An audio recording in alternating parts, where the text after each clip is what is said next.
Sa number 5, 16 tanan ka mga persona ang karga sang 3 ka mga salakyan nga naupod sa pagrumpag sang steel bridge sa boundary sang Bago City kag La Carlota City. Yaring report. Ginbudlayan sa pagkuha ang mga taga-DPWH sa Bago City sang 3 tanan ka mga salakyan nga naupod sa pagrumpag sang steel bridge sa boundary sang Don Jorge Araneta kag Barangay Balabag sa La Carlota City. Ang mga residente nagasiling nga parte pa ini sa Barangay Jorge Araneta sa Bago City. Pero sa pagpadulong sa lugar, sa La Carlota City kamaagi kag masulod sa mga kampo para malabot ini. Mga alas 4:30 sang kahapon sang hapon, igadulong kuntani nanday Christopher Trupa, ang ilang minister nga iga-assign sa bag-o tukod nga simbahan sang Iglesia ni Cristo sa Don Jorge Araneta.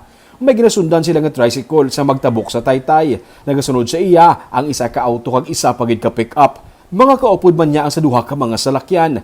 Anom sila tanan ang ara sa crosswind, isa sa auto kag siyam ang sa pick-up. Manuglang puwas na sila sa Taytay, sang hinali na lang ini nga marumpag. Kasunod kami sa isa ka tricycle nga may mga kargaman nga pasayro. Oo. Paglampuwas niya to sa piyak, ara ko sa tunga-tunga. Ipagabot na ko tunga daw mo orang, kano ko pasaka. Ano tong dayon na pagpaas. Gulpi lang yan, sir? Gulpi lang? Wala na nga doon nag-garga ka na yung nag-shake-shake. Trikta lang? Si Tropa nag-angkon sa mga bagra sa iyang abutkon kag sa likod. Ang iba niya nga mga kaupod ang maswerte na lamang kag minor injuries lamang ang naangkon. Ginpangbuligan sila sa ilang mga kaupod sa simbahan sa pagwa sa ilang mga salakyan kag pagbiya sa narumpag nga Taytay. Suno sa mga residente, tag-isa lang ka salakyan ang sarang makalabay sa Taytay. Suno sa kay Ernesto Matrinicio, 1996 ang ginpatukod ni anay 4th District Representative Charlie Cuangco ang amo nga Taytay. Para sa inyo. Kung wala din ang Taytay, anong means of transportation? Paano ka mo magtabok? Para kami temporary, Taytay nga kawayan.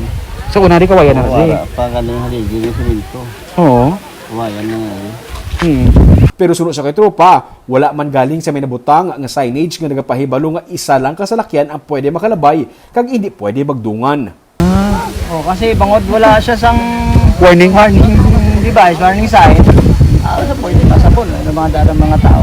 Okay, tanong mo siya still eh. Pero dapat nung ano na di ganin, nung isa-isa lang kasalakyan mo nakalabay? Isa lang.